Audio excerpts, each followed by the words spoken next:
Je vous invite à prendre votre Bible et à regarder avec moi dans Ésaïe chapitre 58. Dieu voulant, nous allons parcourir tout ce chapitre cette fois-ci, mais Dieu voulant, je compte revenir sur la dernière partie la prochaine fois où ça parle du sabbat. Mais j'ai intitulé cette étude « La bénédiction du vrai culte ». Il y en a qui vont au culte et ils ont leur temps d'adoration, mais à savoir si effectivement c'est un culte qui est agréable à Dieu. Ici, dans Ésaïe 58, nous avons ce que Dieu lui-même donne comme prescription d'un véritable culte. Et dans les 3 premiers versets, Dieu expose le culte superficiel lorsque les gens se réunissent et ils font des gestes et ils suivent des lois et des règlements selon leur dénomination, etc. Ce n'est pas nécessairement un culte agréable à Dieu.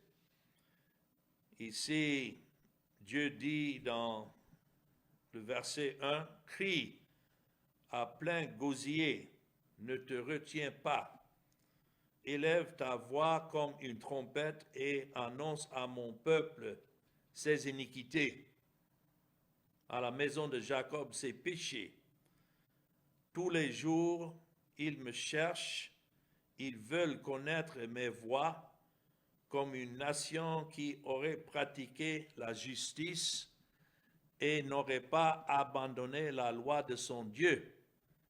Ils me demandent des arrêts de justice, ils désirent l'approche de Dieu.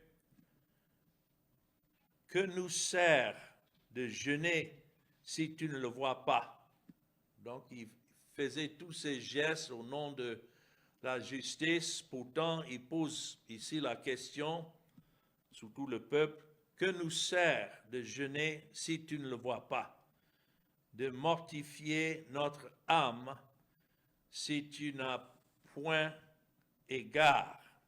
Donc, tout en faisant des gestes d'adoration, il porte des plaintes contre Dieu parce que, faisant tout ce qu'il faisait, il ne recevait pas ce qu'il désirait.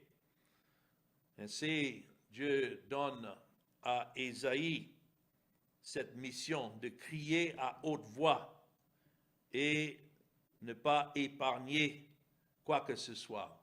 Ça, c'est un exemple de ceux qui sont des véritables serviteurs de Dieu aujourd'hui, que la prédication doit être faite avec clarté pour que les gens entendent. Ici, nous ne voyons pas Dieu en train d'inviter les gens à s'asseoir et discuter ce qui ne va pas. Non, c'est la proclamation de la parole de Dieu que Dieu bénit pour tourner les cœurs de son peuple vers lui. Mais ici, Dieu met le doigt sur le problème. Il dit « et annonce à mon peuple ses iniquités ». Le mot « iniquité », c'est un mot qui signifie inéquitable. Cela veut dire ce qui n'est pas droit. Et nous savons que si les pécheurs ne sont pas alignés à la droiture de Dieu et à sa justice, donc tout ce que les pécheurs font, donc c'est de l'iniquité. Cela peut surprendre beaucoup parce que ça pose la question, mais comment pouvons-nous être droits avec Dieu, justes avec Dieu? Nous savons la réponse.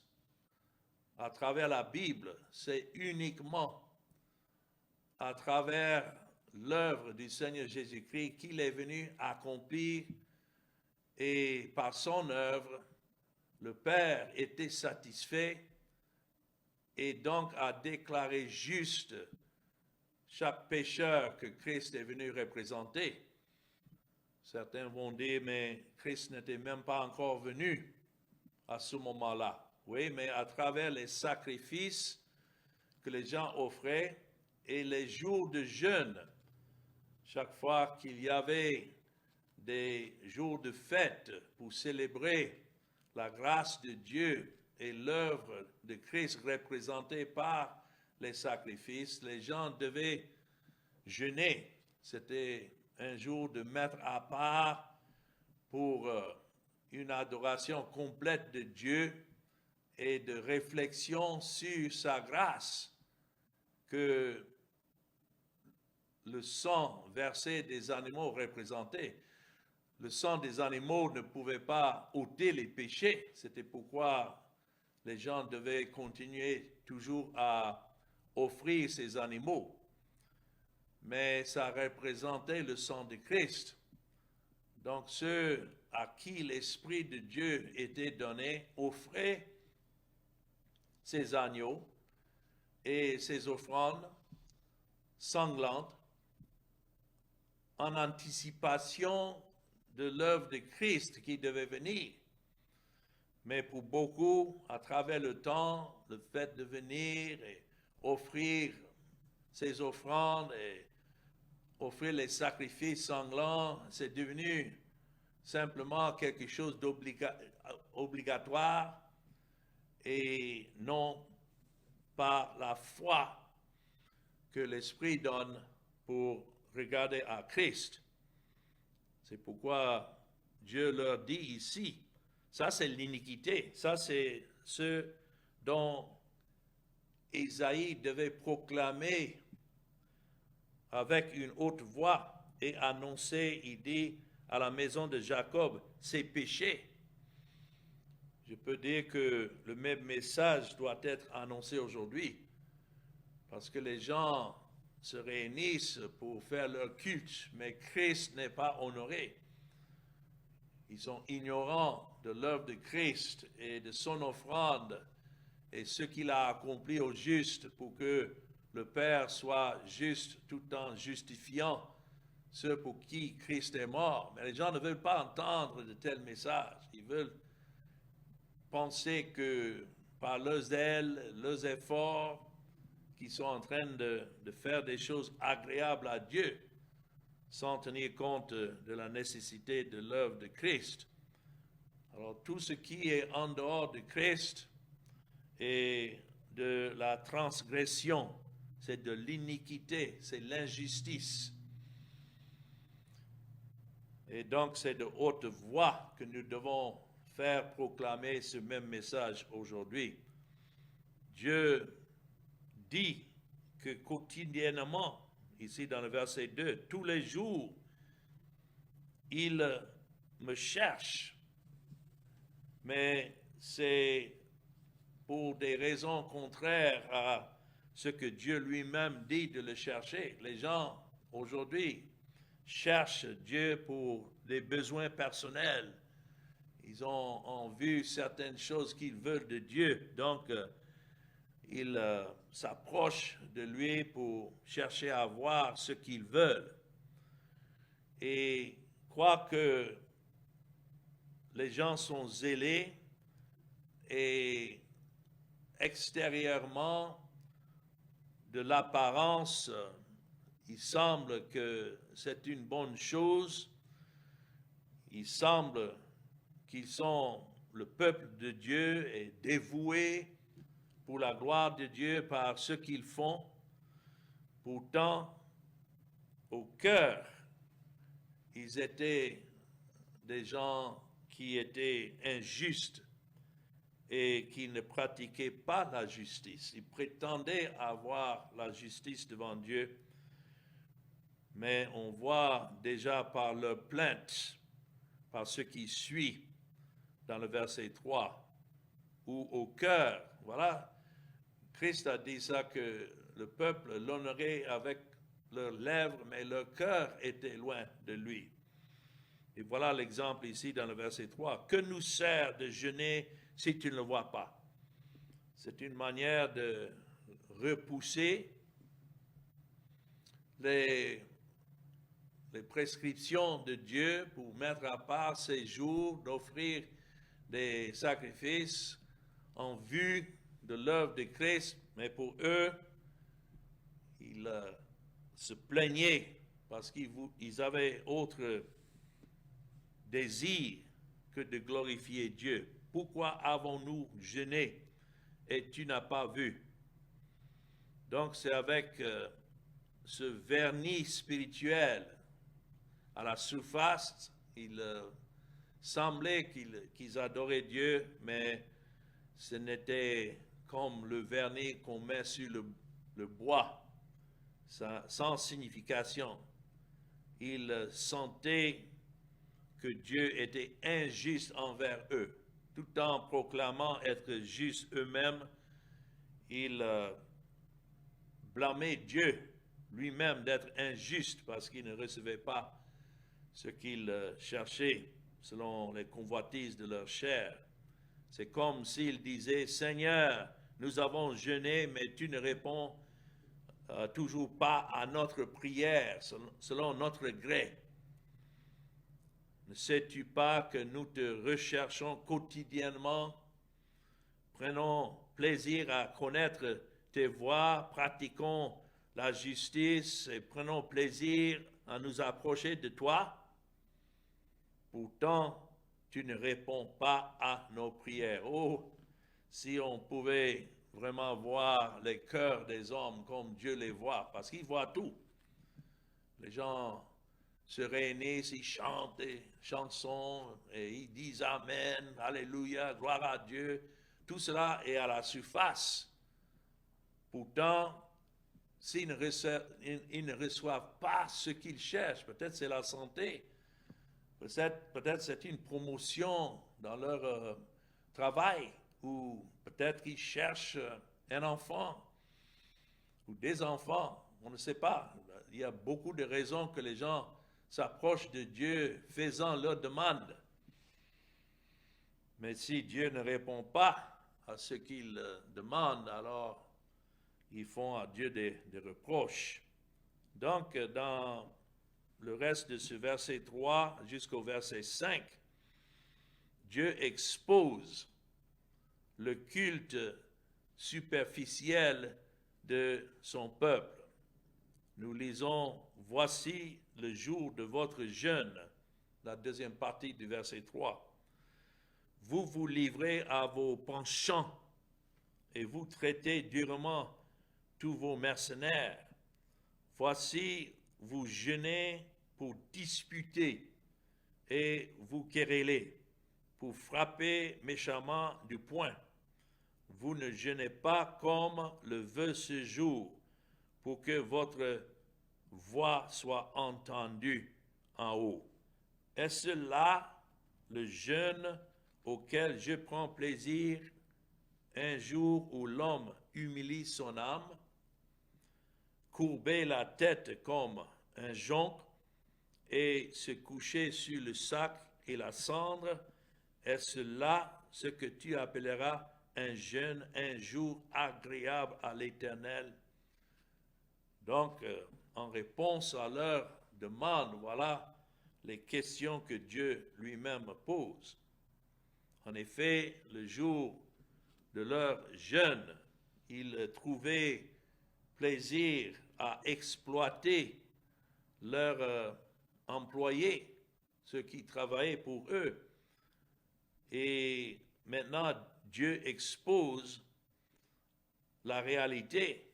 La réalité était que ce peuple ne jeûnait pas avec un cœur qui était doux en ce qui concerne Dieu, par l'amour pour Dieu, et ne faisait que comme un rituel vide de sens. La réalité était que même les jours de jeûne qu'ils jeûnaient, ils exploitaient toujours leurs employés. Et Dieu n'a pas accepté leur jeûne, s'il n'était pas lié à un cœur sincère d'obéissance. Voilà pourquoi il nous faut la grâce de Dieu lorsque nous nous rassemblons, que ce soit avec un cœur qui est déjà l'objet de la grâce de Dieu, un cœur attiré à Dieu, sachant le sens de jeûner, c'est de savoir que nous sommes pécheurs et de chercher encore auprès de Dieu le pardon à cause du sang versé du Seigneur Jésus-Christ. Donc Dieu expose ce culte superficiel, comme des gens aujourd'hui qui ils peuvent aller au culte et faire tout ce qui est agréable extérieurement et puis retourner à la maison pour frapper les enfants, frapper la femme et traiter les employés, ceux qui travaillent, les traiter dans un mauvais sens. La question est de savoir comment une nation peut-elle prétendre jeûner ou adorer Dieu, ou même oser professer qu'elle croit en l'existence d'un tel Dieu, alors qu'elle pratique la traite des esclaves et le trafic des âmes, du sang et des corps des hommes. Tout cela, c'est Dieu lui-même qui signale ce qui est leur péché. Et donc, il dit, en effet, vous jeûnez pour les disputes et les débats et pour frapper du poing de la méchanceté. Ils ont jeûné pour le besoin, certainement, mais des besoins égoïstes, comme ceux qui disent, Seigneur, aide-moi à gagner cette dispute.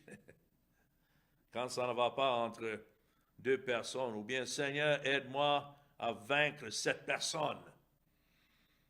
Toujours, le but est égoïste et non pas la gloire de Dieu. Et même si leur prière était accompagnée de jeûne, c'était toujours une prière égoïste et méchante. Donc Dieu n'a pas répondu. Si vous regardez avec moi dans Jacques chapitre 4, dans le Nouveau Testament, nous voyons que c'est ce même thème que l'apôtre Jacques a traité, surtout dans l'assemblée, où les gens prétendaient adorer Dieu même à travers Christ. Ils disent, oui, Christ est tout.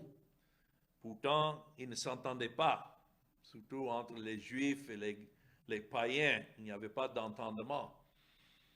On voit ça souvent dans des assemblées où des gens de différents arrière-plans ou bien races se rassemblent, mais il n'y a pas vraiment d'entendement.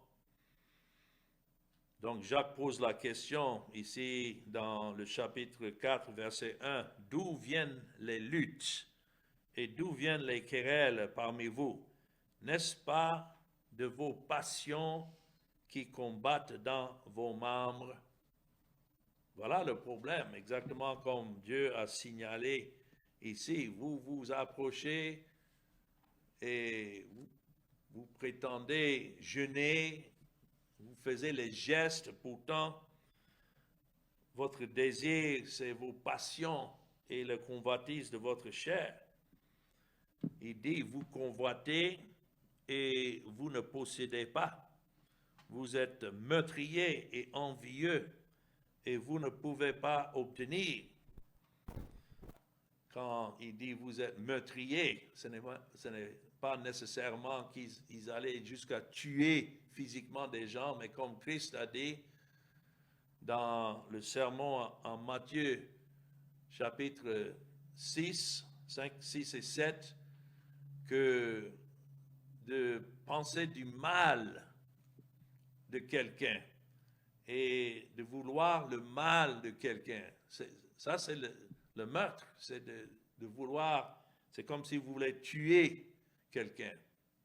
Tout cela est souligné ici. Vous êtes meurtriers et envieux et vous ne pouvez pas obtenir. Vous avez des querelles et des luttes et vous ne possédez pas parce que vous ne demandez pas. Vous demandez et vous ne recevez pas, voilà, parce que vous demandez mal dans le but de satisfaire vos passions. Donc, quand les gens ici posaient cette question à Dieu, mais à quoi nous sert de jeûner? À quoi nous sert de nous approcher de Dieu, de nous mettre à part pour adorer Dieu si nous ne recevons pas ce que nous voulons? C'est là que Dieu leur donne la réponse. Ce n'est pas de cette manière que nous devons nous approcher. Ça, ce n'est pas la véritable adoration. Notre but dans l'adoration, de nous séparer dans la prière, c'est la gloire de Dieu. Et c'est comme ça que Christ a enseigné à ses disciples à prier. Comment prier? Notre Père qui est aux cieux, que ton nom soit sanctifié et que ta volonté soit faite sur la terre comme au ciel. Ça, c'est la bonne manière de prier pour la volonté de Dieu, que la volonté de Dieu soit faite et que tout ce que Dieu a donné à son peuple, les bénédictions à cause de Christ, que notre désir soit uniquement sur lui et non pas sur nos convoitises. Donc, nous voyons le problème ici que Dieu expose. Maintenant, dans les versets 6 et 7, nous arrivons au point de ce message. Quelle est la véritable adoration? Quelles sont les caractéristiques du vrai culte? Et cela doit nous faire aussi du bien en lisant cela. Il dit dans le verset 6, « Voici le jeûne auquel je prends plaisir. Détache les chaînes de la méchanceté, dénoue les liens de la servitude, renvoie libre les opprimés et que l'on rompe toute espèce de joug. Partage ton pain avec celui qui a faim et fais entrer dans ta maison les malheureux sans asile. Si tu vois un homme nu, couvre-le et ne te détourne pas de ton semblable. » Vous voyez ce que Dieu explique ici dans ces versets comme un jeûne spirituel, un vrai culte. C'est le Seigneur Jésus-Christ lui-même qui est l'exemple. Lorsqu'il est venu, c'était pour détacher les chaînes de la méchanceté, c'est-à-dire porter le péché de ce peuple que le Père lui a donné et de renvoyer libres les opprimés. C'est ce qu'il a fait à travers son sang versé et son œuvre accomplie. Et qu'il a rompu toute espèce de joug. Nous étions sous le joug de la condamnation et Christ a entièrement satisfait toutes ces exigences de la loi, la justice de Dieu à l'égard de son peuple. Et il a partagé son pain avec celui qui a faim. Il est lui-même le pain de vie. Et donc, il nous donne ce pain dans sa personne et dans son œuvre accomplie. Et fait entrer dans ta maison les malheureux sans asile. Ça, c'est nous. Ça, c'est des pécheurs que Dieu a choisis et il les fait rentrer dans sa maison. Et nous étions nus. Si tu vois un homme nu, couvre-le. Nous sommes couverts maintenant avec la justice, l'habillement de la justice de Christ, et ne te détourne pas de ton semblable. Il a aimé son semblable et c'est pour ça que nous sommes sauvés. Alors tout cela pour dire que si c'est ce que Christ est venu faire et accompli, cela veut dire donc dans notre façon de marcher, est-ce que nous n'allons pas aussi ressembler à notre Seigneur par la grâce dans notre attitude envers d'autres qui sont comme nous? Nous étions exclus, mais c'est Christ qui nous a fait rapprocher. Et donc cela doit être notre prière lorsque nous nous mettons à part pour l'adoration, que le Seigneur continue à manifester sa miséricorde, sa grâce envers nous et envers d'autres qui sont peut-être, ne sont pas aimables, sont des gens difficiles. Pourtant, nous devons réfléchir à nous-mêmes et savoir que nous sommes aussi difficiles à cause de notre nature pécheresse, mais à cause de Christ, nous sommes acceptés, nous sommes reçus. Donc, voilà l'attitude d'avoir dans un vrai culte. Et dans les versets 8 à 12, donc, nous voyons les bénédictions que Dieu promet à ceux qui s'approchent de lui dans sa grâce et selon ce véritable culte. Verset 8 dit, « Alors ta lumière poindra comme l'aurore et ta guérison germera promptement. Ta justice marchera devant toi et la gloire de l'Éternel t'accompagnera. Alors tu appelleras et l'Éternel répondra. Tu crieras et il dira, me voici. Si tu éloignes du milieu de toi le joug, les gestes menaçants et les discours injurieux, si tu donnes ta propre subsistance à celui qui a faim, si tu rassasies l'âme indigente, ta lumière se lèvera sur l'obscurité et les ténèbres seront comme le midi. L'Éternel sera toujours ton guide. Il rassasiera ton âme dans les lieux arides et il redonnera de la vigueur à tes membres. Tu seras comme un jardin arrosé, comme une source dont les eaux ne tarissent pas. Les tiens rebâtiront sur d'anciennes ruines. Tu relèveras des fondements antiques. On t'appellera réparateur des brèches, celui qui restaure les chemins, qui rend le pays habitable. C'est-à-dire, quand Dieu daigne bénir des pécheurs pour qu'ils s'approchent de lui pour sa grâce, Dieu fait grâce. Ceux qui sont attirés par Dieu et sa grâce, ils trouveront un Dieu qui dira, verset 9, « Me voici quand tu cries ». Alors ça, c'est la réponse à ceux qui disaient, « Mais nous jeûnons, mais tu ne réponds pas ». C'est parce que vous demandez pour votre propre convoitise et non pas pour la gloire de Dieu. Les bénédictions que Dieu promet aux véritables adorateurs, c'est des bénédictions pour la vie et ce sont des bénédictions de la grâce de Dieu.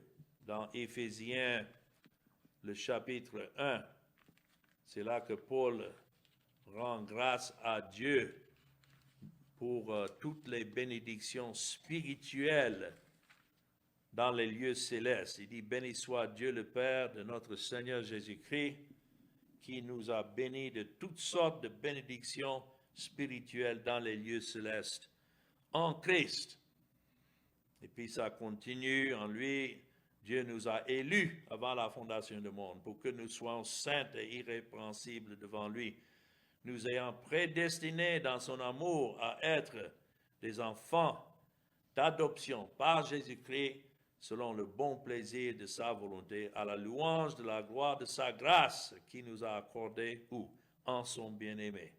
En lui, nous avons la rédemption, par son sang, la rémission des péchés, selon la richesse de sa grâce. Alors, je crois que ce sont des choses ici qui sont décrites dans notre texte en Ésaïe 58, les bénédictions pour ceux qui s'approchent de Dieu par cette grâce à cause de Christ, et que nous allons désirer le bien-être des autres qui nous entourent, exactement comme Christ avait en vue notre bien-être à cause de nos péchés. Il est venu pour nous enlever de ce joug du péché, et il a fait parfaitement par son œuvre. Donc cela sera reflété certainement dans notre attitude envers les autres, s'il nous a aimés. Donc c'est à cela que nous sommes appelés à aimer ceux qui sont des pécheurs, et de prier que si Dieu a déjà payé leur dette, qu'en son temps, l'Esprit de Dieu les attire à Christ, et nous ne pouvons pas imposer sur eux leurs fautes, sachant que Dieu ne nous a pas imposé sur nous nos fautes, mais il les a attribuées à Christ pour que nous soyons saints et justes devant lui. Et c'est ainsi que notre lumière, il parle de notre lumière qui se lèvera dans les ténèbres, cette lumière de Christ qui fait briller à travers sa parole, mais aussi à travers nos vies, que lorsque les gens veulent savoir, mais qu'est-ce qui fait la différence entre nous et eux, tout ce que nous pouvons dire, c'est que c'est la grâce de Dieu. Et c'est l'œuvre de Christ qui nous a libérés. Autrement, on serait exactement comme tout le reste. Donc, dans l'ensemble, ce passage, ces versets que je viens de lire, nous montrent plusieurs caractéristiques d'une vie qui est en accord avec Dieu, réconciliée avec Dieu par le sang de Christ. C'est une vie éclairée, parce qu'il dit là que votre lumière se lèvera dans les ténèbres. Il y a une différence entre ceux qui sont dans les ténèbres et ceux qui sont dans la lumière, mais c'est Christ qui fait la différence. Deuxièmement, c'est une vie guidée, parce qu'il dit là, dans le verset 11, « L'Éternel sera toujours ton guide. » Il est le bon berger, et c'est lui qui dirige ses bergers, et nous ne sommes jamais abandonnés. Troisièmement, c'est une vie satisfaite, parce que c'est écrit, « Il rassasiera votre âme de la sécheresse. Vous serez comme un jardin arrosé. » Comment arrosé? Par la grâce de Dieu, arrosé par la parole de Dieu qui est Christ, et donc comme un jardin ou bien une source dont les eaux ne tarissent pas. Pourquoi? Parce que Christ est cette eau-là. Et puis, quatrièmement, c'est une vie parfumée. Quand ça dit comme un jardin arrosé, l'arôme d'un jardin qui produit de bons fruits, oh, combien c'est bien de sentir ce parfum, le parfum de Christ, le parfum de sa grâce. Et puis, cinquièmement, c'est une vie fraîchement entretenue, comme une source d'eau dont les eaux ne tarissent pas. Tout cela représente ce qui est la grâce de Dieu, et le salut en Jésus-Christ est reflété dans l'évangile de Christ. Dans l'Ancien Testament ici, c'est sous forme d'image que c'est reflété, mais le Nouveau Testament, c'est la réalité. Et puis, sixièmement, c'est une vie productive et curative. C'est écrit, vous bâtirez les anciens lieux déserts. Les fondements antiques, dans le verset 12, on t'appellera réparateur des brèches. Telle est la vie que nous avons en Jésus-Christ. Nous ne sommes plus ce que nous étions en Adam, dans la condamnation, mais justifiés maintenant par l'œuvre de Christ, nous nous tenons sur un fondement ferme. Alors, pour terminer dans les versets 13 à 14, ici nous voyons, comme pour le jeûne qui est décrit dans le sens spirituel, ici nous avons l'observation du sabbat et ses bénédictions. Et c'est pourquoi je voudrais revenir sur cette partie la prochaine fois pour approfondir davantage ce qui est le véritable sabbat, ce que ça représente, mais simplement pour lire ici verset 13, si tu retiens ton pied pendant le sabbat, exactement comme sous la loi, il y avait des jours où les gens devaient se mettre à part pour jeûner et se consacrer davantage à Dieu dans leur vie, tout en offrant des sacrifices qui étaient des types et des images de Christ et son offrande. Aussi, il y avait ces jours de sabbat. Le mot sabbat signifie repos. Qui n'aime pas le repos?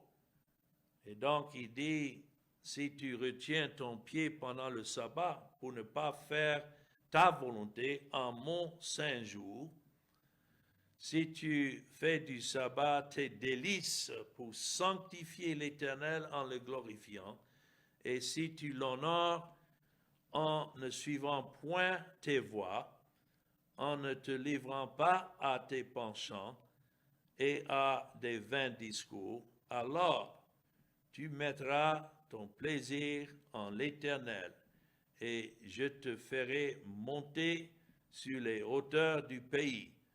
Je te ferai jouir de l'héritage de Jacob ton père, car la bouche de l'Éternel a parlé.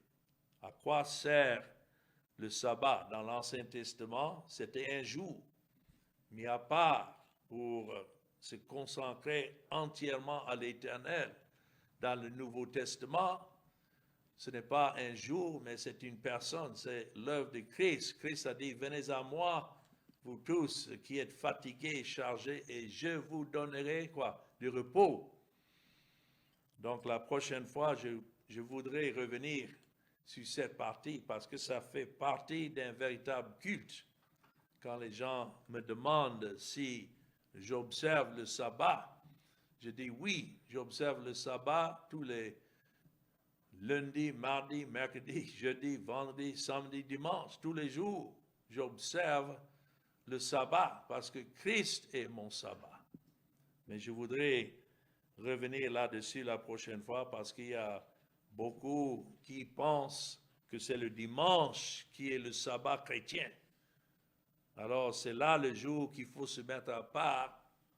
Donc pendant le reste des jours dans la semaine, ils vivent comme le diable, mais arrivé dimanche, ils se mettent bien habillés pour aller dans un lieu de culte quelque part, et pour eux, ils sont en train d'observer le sabbat. Mais tout comme ceux qui jeûnaient pour des raisons personnelles, ceux-là aussi sont condamnés. Alors, prochainement, Dieu voulant, nous allons revenir sur ces deux versets, considérer plus profondément ce qui est le sabbat et comment c'est un délice. Ce n'est pas une obligation, c'est un délice pour ceux qui sont à Christ, parce que c'est un jour d'adorer la personne et l'œuvre de Christ, mais c'est tous les jours, pas seulement un jour particulier, mais tous les jours. Alors si des gens demandent, mais est-ce que les chrétiens sont tenus d'observer le sabbat aujourd'hui? Nous allons voir comment le Nouveau Testament indique clairement que les croyants ne sont pas obligés d'observer un jour de sabbat parce que le Seigneur Jésus a accompli tout cela dans son œuvre qu'il est venu accomplir pour le salut de son peuple. J'espère que Cela est une bénédiction pour nous, ayant entendu ce que Dieu considère comme un véritable culte spirituel, et qui nous donne des cœurs en tout ce que nous faisons de l'adorer de cette manière. Amen.